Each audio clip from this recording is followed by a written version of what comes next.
Hi, and welcome to the Knatters Knits podcast. Today is Saturday, the 7th of October 2017, and this is episode 49. So, first of all, I'd like to thank you all for tuning in. Hi to everybody again who has seen me before, and welcome to those of you who've taken time to check me out for the first time. I hope you're enjoying it. This is a knitting podcast. This episode is a little longer than usual. But you'll see why a little later on, and I think it's worth it, to be honest. So, how are you all? How have you been this week? Or over the last couple of weeks since I last saw you? I hope you've been okay. George, my grandson, as you probably hear me here talking about a lot, is so much better and bouncing along quite nicely. So I've had a good week with him, and today I'm looking out the window again. Sorry. Um, Yesterday, I went to do an interview at a newly opening yarn store called Freehold Yarn Co, and the weather was glorious. Today, not so much. It's what I would call a typical British autumnal day. It's a bit damp, uh, trains going past as usual, a bit overcast, but for me, that's the sort of day I like because it means it's knitting day. Um, so without further ado, let's get on and we'll do some knitting. Right, so what I'm going to do in this episode is I'm going to show you my finished object, because yes, I have a finished object. Then I'll show you my work in progress, one of two that I'm actually working on at the moment. I can't show you the other one because I'm in the middle of a secret test knit, but I will be able to announce exactly what it was later on in November, so I will let you know then. And then I'm going to get into acquisitions, and I apologise in advance for those of you who don't like lots of I got this, I got this, I got this. But of course, since I last saw you, I've been to Yarndale, I've bought yarn, I've also had packages arrive that I ordered a little while ago, but had to come from Canada, so they've had to go through customs and things like that. So the first thing I've got to show you, you'll remember I've been working from this book, The Sock Drawer by Verity Castledine. Um, I've joined a knit along on Ravelry, where it's the Truly Hooked on Socks group. So if you want to go and have a look, you don't have to join the group if you don't want to, if you don't want to join on, but go and have a look. Just Google, just search. Isn't it funny how we've actually started using the word Google instead of search now? Or at least I have.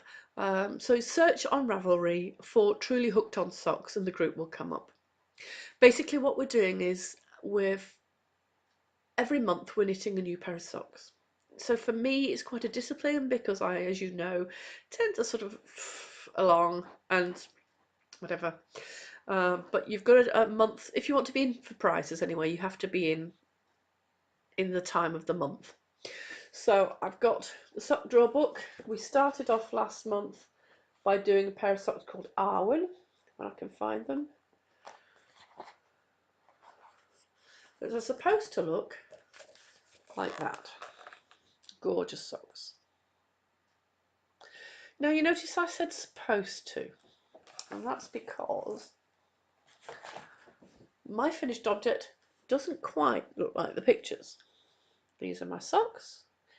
I have to say I'm quite pleased that I've seemed to have mastered Kitchener at last, and so the toes are Kitchener at the end. But you'll notice these socks are a little bit shorter. Yeah, yours truly forgot to read the pattern properly. So there should have been socks that go up to here, and the missing bit is from around about here. So this is them. I'm not sure yet if they're going to be a present for somebody who watches the podcast. I'm saying no more. Or whether I'm going to keep them, or whether they're for my daughter for Christmas. So that's the Arwen socks. This month being October, on the first of the month, we started the next pair, which I should have marked in advance. And I warn you, these are bright. This is the pair with that travelling cable. Isn't it lovely? These are called Suvan, and it comes from the Indian word for a braid of beautiful hair. And I'm making them in, what they've done is they've paired up each month with a yarn dyer, an indie yarn dyer, and a pattern. So this month I'm using this. Let's bring it back. Back. Maybe that sort of colour, but as you can tell, it really blows it out as it gets close. But as you can see, it's quite variegated. There's all sorts of different shades of red in there. I haven't got very far. That's it so far. Just the cuff. And I'm just about to start. In fact, I have just started the first row where you put the travelling cable in. So that's that one. It's been kept, and all my projects for this knit along are being kept in my Mrs. Brown's bag. I love this bag, I really do. Again, colours not... I give up. So that's my knitting for this week that I can show you.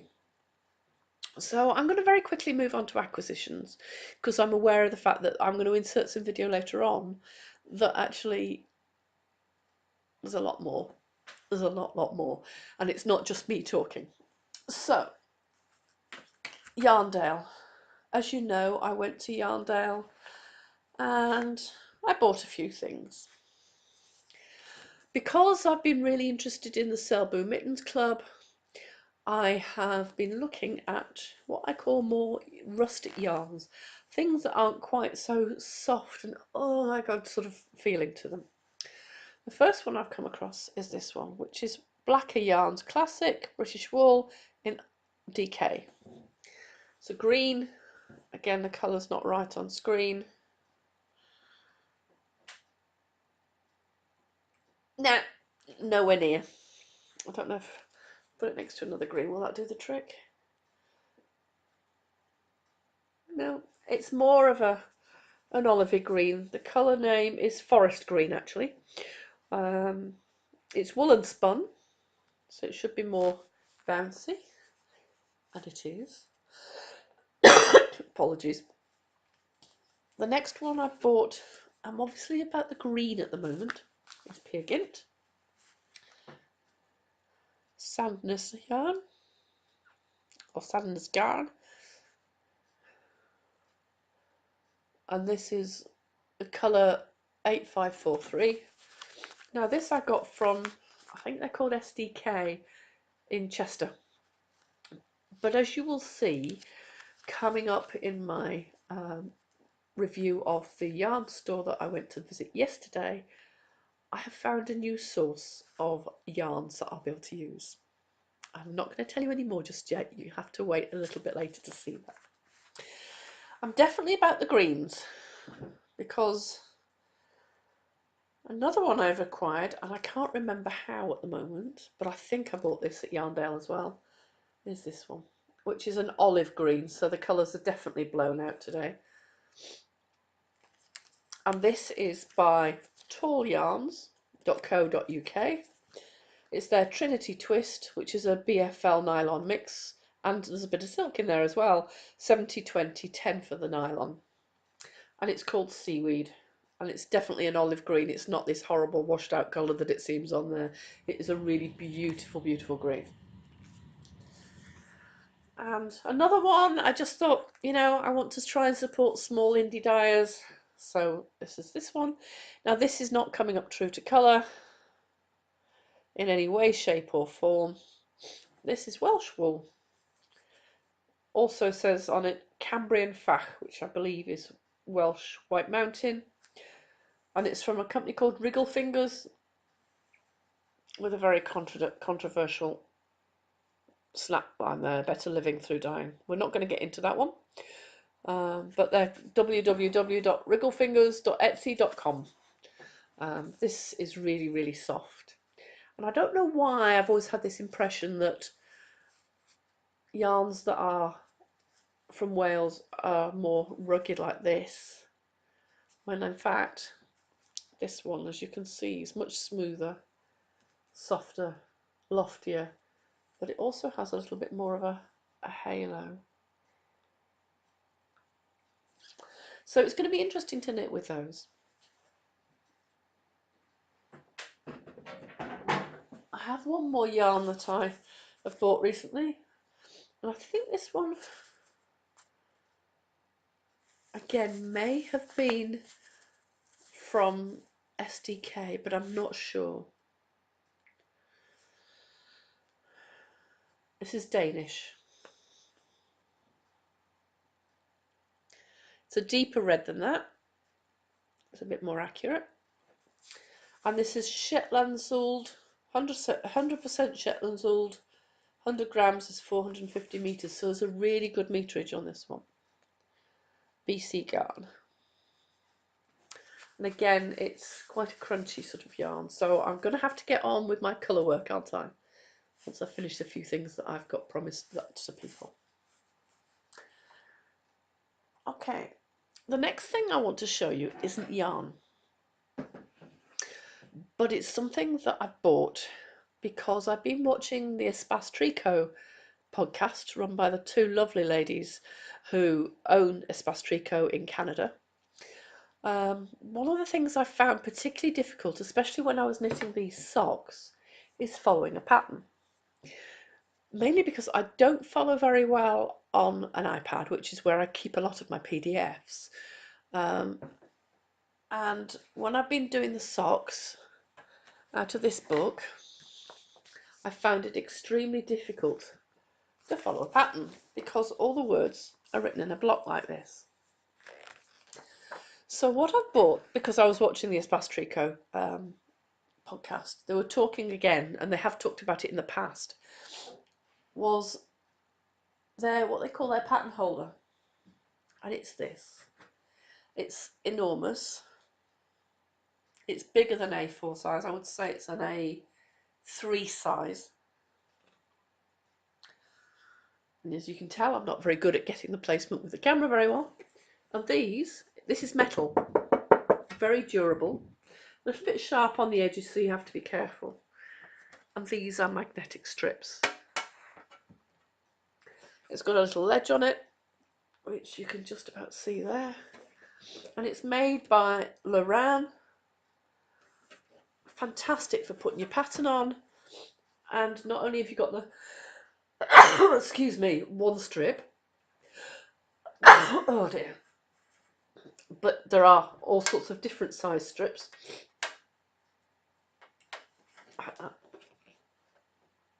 So you can place your pattern, you can block off just the section you're working on so you don't get distracted. Like that. Which for me is fantastic and has helped an enormous amount. The only difficulty I have is in things like the book. The pages are too thick once I just put the whole book on the thing to actually for the magnets to work. But there is this very helpful strip here, which I don't know if you can see very well. Oh yes, there you can now. Where you can put things like bulldog clips to hold things in place. So this is going to get so much use. Yes, okay, I ended up paying import charges, but I've not seen anything like it in the UK. So if there's anybody out there who thinks, oh, I need to manufacture something, what is the next thing for knitters? I think this is it.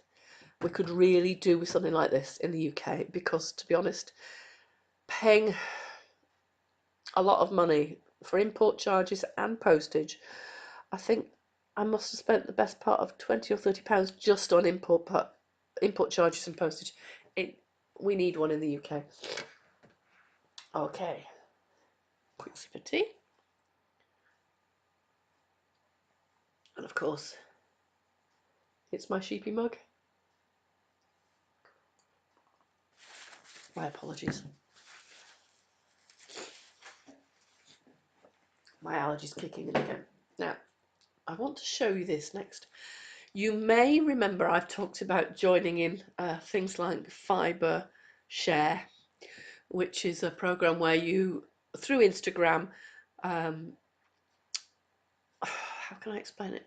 Sign up to share and send a parcel of goodness, yarny obviously usually, but with other things in it as well, like a little care package to somebody else. And this box was the box that arrived for me just over a week ago. And inside are all these things. Oops. Chucking yarn into my... Now, it came also with a lovely little card. Dear Natalie, I hope you'll enjoy all this yarny goodness. Happy knitting, love, Sophie. Well, Sophie is my yarn share partner for this year. She was the one who sent the yarn to me. I sent mine to somebody else, and so on and so on and so on. Now, there was more in here, but there was chocolate. So you don't expect me to have left that there, do you? No. It was very nice of Sophie. Thank you very much. There were some fantastic little minis by a company called Fig Tree Yarns. Now, I've not heard of Fig Tree Yarns before, but they come from the Channel Islands, which is just at the bottom of the UK. So Guernsey, Jersey, and these are from Jersey. Inspirational exclusive yarns from artisan producers, natural fibres, handcrafted and hand dyed. And she does knitting groups and gatherings as well, and that's her card. Isn't that gorgeous? So there are 3, 4, 5, 6 little mini skeins here, and they are, that's the colourway denim, but they're all different as well. So this one's merino cashmere nylon, and that's anzula.com. This one is lipstick, again by Anzula, and that's merino cashmere nylon. Sorry, holding those up wrong. This one is from Shiitake. No, it's sorry, it's from Vera, and its colourway is Shiitake, and that's more of a brown than you're seeing on the screen. This one is colourway, the yarn's called Cloud. The rose is the colourway MCN as well. That is gorgeous. I don't know how well you can see that. Oh yes. Then Milk Protein and Superwash Merino. And that's coming out blue, but it's not. It's much more of a turquoise, almost a green. Silken in the colourway Rust. That's Superwash Merino and Silk. And finally, in this 6 mini skein collection, Cricket in the colourway Madam, MCN again. And that's not doing it justice because it's much more red than that. So that's that one. Then I've got some Millimere from Sweden, and that's all merino. And again, you can't see the colours. Oh, that's not bad actually. There. Plus a pink. Oh. And the next group she sent me are Baby Alpaca by King Cole. A couple of different colours there. Very muted, soft colours. And there's a little bit of green there as well that she sent me, because she knows that I want to get into colour work a lot more. There is this that I'm really looking forward to opening and getting going. And this is a Sirdar colour wheel. There's a free scarf pattern inside. Well, it won't be a scarf. I know that for sure now. It's wool, acrylic, 80% acrylic, 20% wool. Made for Sirdar. Isn't that gorgeous? Lovely different colours in that one. There's a ruler. And on the back, it's a bookmark for Knit for Peace.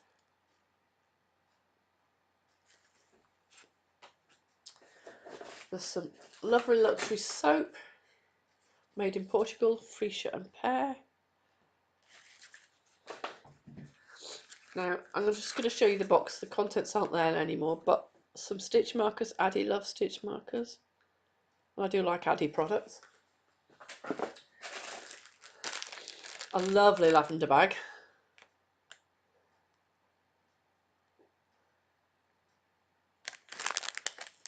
And that is French.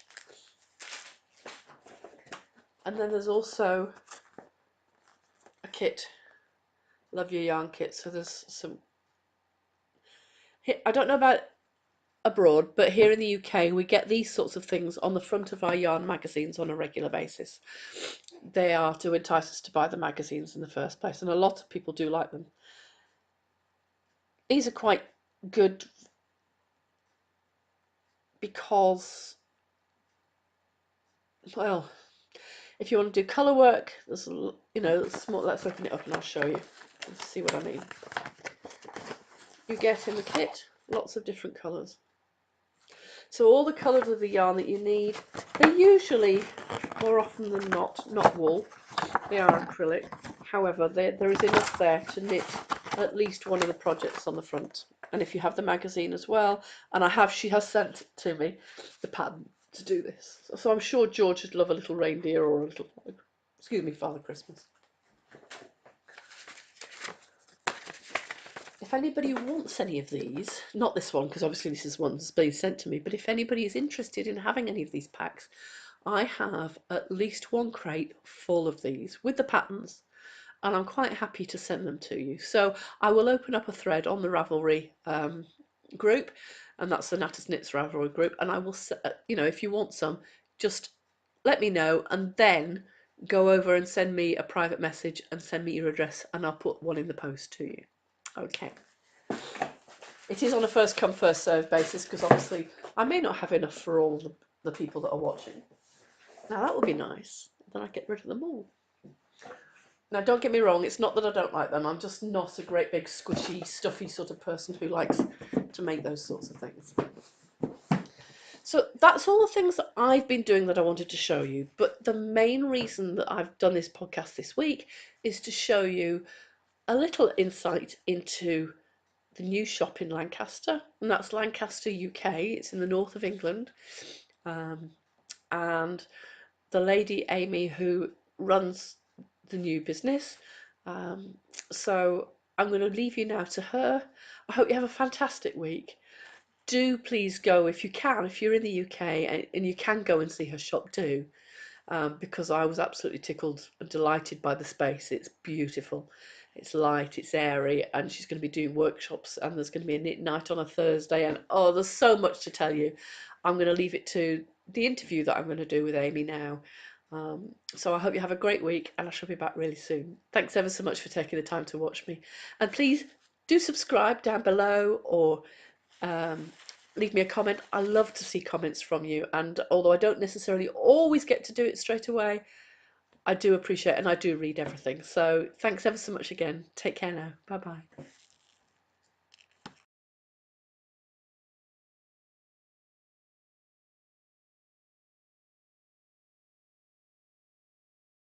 Hi, and here I am in Lancaster.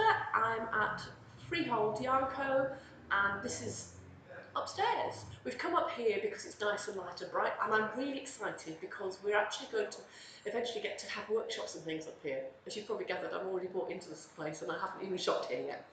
But I'll show you downstairs a little later. I'd like to introduce you to Amy. Hello. Amy is the, what would you say, proprietress, owner? Yes. I try to sound as posh as possible. When you can make your own title, you might as well. We'll just go with owner. Of the shop. It's opening a week on Saturday, that's the 14th of October at 10 o'clock in the morning. So guess where I'm going to be on the 14th of October? Yeah, I'll be here. So excited, can you tell? Sorry. I get really, really giddy when I get the idea of more yarn near me. Yes, I think that might have a problem. Okay, so it's called Freehold Yarn Company. Why, Amy? Well, in Lancaster, those who aren't from Lancaster, there's a big hill, and at the top of the hill, I live up there, and the little funny square is called Freehold. And it's back from Victorian times, and it has sort of a long tradition It's full of artists and academics, so I thought it was fitting. That's really quite apt. And for those of you who think, what's she talking about, what hill? I'm going to drive up there later and film a little bit so you can actually look from vaguely where Freehold is back towards the shop and you can see what Amy's talking about. Has an amazing view of Lancaster and the bay. It's phenomenal, isn't it? Yeah. That's why I've got to go up there and film, because it's just... Just don't walk up there. No, I've got to drive. This old lady cannot get up those hills. Not anymore. Okay, so why a yarn shop? Tell me a little bit more about your yarn journey. What brought you to this point? So what happened, to make a very long story short, I was living in Australia and I met a man who we eventually decided to live here, and part of it was that I could sort of find a new career or find something new to do. At the time in Australia I was working as a nurse, and then of course if you have to uproot all of that, you need to be doing something in a few. So then we came to Lancaster and I was knitting away, and I started to think perhaps this could be my new thing. And I wanted a shop that was very modern and that kind of felt like an art community rather than just simply a yarn store, which is why we've led to this space which has the workshops.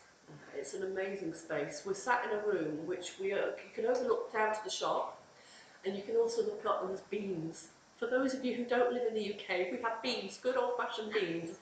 So that's really, really exciting. I didn't realise you were a nurse as well. Yes. I'm a nurse too, so that's even more we've got in common. I'm a registered nurse in Australia, and that's quite a good one, I would like to think. And leaving that behind, coming here, and I have a young child, so when I wanted maternity leave to end, I wanted to find something new. Brilliant. Okay, so that's about, I suppose, why the shop really. Yeah. What sort of yarn is your favourite then? What sort of things have you worked with that you like? So I really like spending as much as possible, because I think the true investment with knitting is your time. When you're spending 60 hours on a sweater, and you think about if that's minimum wage, like £10, that's quite a lot. So spending as much as you can on the yarn compared to the time spent is nearly nothing. So I quite like luxury yarns with lots of wools and lots of soft things. I know the feeling. I disappointed my husband greatly because I was knitting him a jumper in acrylic. And I looked at it and said, I love you, love, but I don't love you enough to spend my time doing this. And I threw it out. I can't do it. You've got to spend, if I'm going to spend that amount of time, I want to spend it using something that makes me happy. Yeah, so and I also think, ethically speaking, when you buy cotton, for example, that is extremely, extremely cheap, I just don't think it can be made without slavery involved somewhere. So if we've tried to stick with brands where we know where they come from, where they're sourcing their wool or their cotton, where it's made, and sort of the ethics and animal husbandry behind all of that. Brilliant. Okay, so what sort of things do you like to knit? Is this jumper sweater the sort of typical Amy type thing? Yeah. Sweaters. I basically always knit sweaters. I love them. I think they're amazing. Whenever people think they can't knit a sweater, I'm like, please let me teach you, because I just think they're wonderful. And the reason why I got into knitting is because I do like making garments. I like to sew my own dress, and I'm really into fashion. And so then being able to knit a custom sweater or cardigan plays into being able to make my own clothes and make things that I really like. It always surprises me that people from Australia like to knit, because I know, yes, Australia's got thousands and millions of merino sheep. Yes. But it's hot over there a lot of the time. Well, I didn't knit in Australia. Ah, right. Because I did find it made my hands feel sweaty, and it wasn't very pleasant. Though my mum's in Australia and she knits. And I guess that kind of depends where you are. You can be in Tasmania, which is quite cold and like British weather, or you can be in Central Australia where you would never wear wool at all because it's too hot. Yeah, I've got family in the south of Australia, sort of Adelaide, Whyalla sort of area, and they always moan about how Tasmania is just like Britain, so they don't understand why anybody would ever want to live in Tasmania, so I understand that one very well. Okay, so did you design the jumper yourself, or have you used a pattern? No, this is one of my designs. I quite like designing sweaters, and this one's being test knitted at the moment, and it should be hopefully ready for the opening of the store, if not soon afterwards. And it comes, I try to get a very wide range of clothes, of sizes, sorry. So I'm plus size, I'm an 18 and it fits quite fine, whereas it also, I'm wearing about the dead middle size, so it goes much bigger and also much smaller. So that's good news for most of my viewers, I suppose, because I get the feeling that you're probably Amy's size or my size, round about that. If you're a lot smaller, then I apologise. But a lot of you tell me that you are sort of that sort of size. It also goes very slim. Yeah. So female size is what I would call it. Yes. Yeah. And then I also have like I do some children's ones, and I've got one here that I probably most pleased to see. This is good, isn't it? So this is like a little vest for children. Squidge, sorry. Oh, this is squidging. Have you written a pattern for this? Yes, I've got this one, and I've also got the same sheet that runs along the yoke, and that runs, I think, up to about 10 years old from babies. And can viewers of the podcast actually get hold of that? Yes, it's on Ravelry. It's on Ravelry. And you can also get it through the website, through my website. Right, so who are you on Ravelry then, so they know who to Also, look for? everything online I'm under Freehold Yarn Co. Freehold Yarn Co. Go and have a look at her patterns. I know I'm going to be buying at least the one for, you can guess who I'm going to knit it for, it's for George. Yeah, so I love the sheep. I love it. Yeah, and that's actually knitted in Shetland, the heritage. It's a light fingering, and then I double it to make it DK. Right. So you're getting a beautiful soft Shetland yarn with natural colours, but it's been made a bit sturdier and a bit quicker by doubling it. It's a good tip there, isn't it? Much better for doing things a lot more quickly. I'm all for saving time, so that's good. Yeah. Okay, so apart from obviously your own designs, have you got a favourite designer that you like? When it comes to designs for men, I really like Brooklyn Tweed. I think they're very modern and just really beautiful patterns for men especially. And when it comes to women, mostly I end up making my own garment for myself because I have an unusual body shape and quite busty and slim waist. But if it comes to other designs, I really like Kate Davies. Yeah. I like her cable owls and I like her flare owl. I'm a big fan of colour work, so I quite like Kate Davies. Yeah, I mean, viewers of the podcast know that I've just started getting into doing colour work myself. And I've been cruising a lot of Norwegian because I've signed up for the Selby Knitting Club, done by another podcaster called Scale Deer. So I'm just beginning to explore some sort of more rustic yarns, as they call them. Yeah. So I will you call be them stocking that? farmers' yarns. Will you be stocking that? We've got Loppy, which of course is like the king or queen of rustic yarns, I think. So we've got Loppy, and then we've also got New Lanark Mills. It's not really, I wouldn't say a rustic, but it kind of falls in between. Some of the tweedy ones are quite rustic. I've got some New Lanark that I'm actually got a very unfinished object that's been sitting for a while that needs to be finished. In fact, it might get frogged and restarted. Yeah. But yeah, I know what you mean. It's traditional, what I would call a traditional yarn. It's not one of these modern ones. Yeah. So I recognise this pattern, I think. Yes, this is a Brooklyn Tweed pattern, and it's done in the Loppy for a man who would be, let's see, quite slim and tall, my husband. Oh, that's nice. I like that one. So it's really beautiful. Now you're seeing it, and it looks blue on the screen, but actually, to me, here it looks blacks and browns and neutrals. It's a very dark blue. Very dark blue. So it's not as light as that, but it's not as dark as my black. So it's in between the two, really. But I think it's quite beautiful. Especially very good for the north because of the water resistance with the Loppy. Yeah. And it's very got warm. a halo as well, which I really, really like. That to me says, this isn't artificial, this is real. Yeah. Oh, it's also very easy to knit colour work with a Loppy. Yeah. And just don't tell your husband that there's been a strange woman fondling your jump. Then of course the floats are very beautiful with it. Oh wow. It's very now isn't that neat? Not like my floats, are they? So what I do is when I block it, once it's done, I turn it inside out, and then I spray it with water, and then I use my hand to smooth out those floats. You really want to kind of like work them very smooth, and they almost start to felt. You can see they're quite stuck together. So you've started to felt the inside. Yeah. That keeps them really smooth. And it also, there's no fingers getting caught in them as you put your jumper on. And you can see I don't often lock my floats, so there's very long floats here. But they're not catchy. But they're not catchy. Because they're good tip for you there, isn't it? It makes the lobby a bit less scratchy around the neck as well. Yeah. Because you're laying down those long fibres. I suppose if you were really quite a sensitive skin, you could put a t-shirt underneath, couldn't you? Yeah. And being in the north of England, and I know I've got quite a few watchers in Canada and USA, they'll be wearing layers anyway when it comes to winter, so it makes sense, doesn't it? Yeah, I also actually, it comes in, so I've also got a new lilac one here, which is just a I think I've gone to heaven. Vest. Oh. So this is really quite simple. It's a broken seed stitch, texture at the top, and then just down to stockinette at the bottom. And I think that it plays well with this black and white tweed. Yeah. I love it. Because it's not the sort of thing you're going to see in the high street.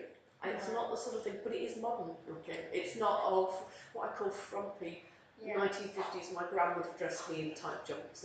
All of your designs look very modern, very fresh. I'm so glad you said that because I really want to go for a modern aesthetic. Yeah. And I'm hoping that that's true. Yeah, well, she didn't prompt me to say that before. No, I really didn't.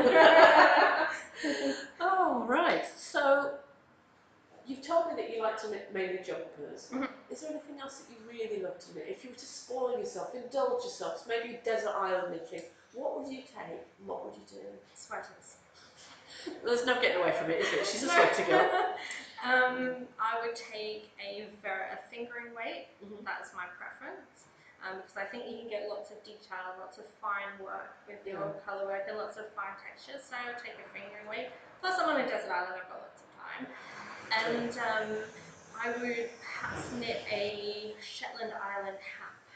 The square styles with the beautiful garter stitched square in the middle and the lace work around the outside. I think they're very beautiful. And I like to wear them in an unusual way, so I fold them into a triangle, which is normal. And then if you have a coat that crosses over, you can tuck one side in there and the other side in. So then you get this lovely asymmetric kind of style. And it's very clean and looks quite modern. So I do like it. I apologise to those of you who are saying, oh, there's a lot of noise going on. As I said before, the shop doesn't open until next week. The front door's open, they've got painting going on, there's a couple of gentlemen who are doing something dodgy with the drains outside, and they've finished apparently. Thanks, guys. Right. Okay, so let's think about the shop then. We're going to have a guided tour in a little while. I'm going to go around with my handheld camera because I'm going to break my neck on my lead if I try and take the laptop. Yes. And we've already mentioned that this is a space upstairs that is going to have workshops, but what else have you got planned for upstairs? So what we're going to have is we'll have a big table up here that will be set up almost all the time. So during the week or most Saturdays, if you're coming on a Saturday, either email me or just double check that there's not a workshop on that's all day. But most workshops will be scheduled in the afternoon. So you'll be able to come in, you'll be able to knit up here, or any handcraft is welcome, embroidery, hand stitching, anything. We'll have tea, coffee, throw in 50p or something into the little bucket, make yourself something, sit down. And as well, we're going to have an artist in residence program, which will be more than just knitting. So if anybody wants to get in touch, please do. You'll be able to, for the length of time, however long you want, a month or so, come into the shop, work up here. It's quite a nice space. You will then be able to display your work on this massive big wall I have in whichever manner you like. It's to inspire. And then people can come in, they can talk to you, they can see how you're working, see the stories behind your work, and then of course purchase your work. So that's what we'll be doing. Our first one will be Jill Wignall, who does embroidery, and once she's answered the interview questions, I'll be making an announcement about that soon. Really exciting, isn't it? Then also, with our artist in residence program, depending on what they do, they will perhaps come in for a month, and then during that time also be offering workshops in their style. But then again, it sort of depends on who's in and what's happening. So it sounds to me as if there's going to be an awful lot going on in here, and if you don't get in, you're going to miss out. Right. Is there anything else that you want to tell us about the shop? Or your web address, anything like that, so that people can get in touch with you? First of all, Thursday evenings at the moment we're going to have the knit evening that will be always set up, and you can come in anywhere, well really at any time as well, but from 5 till 9:30 there's parking quite close that you can park in, or we're very sure walk on the train. So that will be our knit evening. Bring some food, bring some wine, whichever. Sounds like a plan. Yeah, come up and get some crafting done. I call it knit evening, but anyone's welcome with a handcraft. And also you can find us online, Facebook, Freehold Yarn Co, Ravelry, Instagram, and our website, which is freeholdyarnco.com. Right, and she does have an online shop as well, so if you're in the States or USA or in mainland Europe, you can still buy from this store, okay? Yes. It's very modern, she can cope with anything. I've already gathered that one. Just email me. Just and email her and she will sort you out. And if she can't, she's got contacts. Yeah. She definitely has contacts, so you're not going to be short of of getting anything at all. Right, well, shall I give you the tour then? Right, I shall stop the camera here and I'm going to go around with my little handheld camera and I'll attach that to the end. See you later.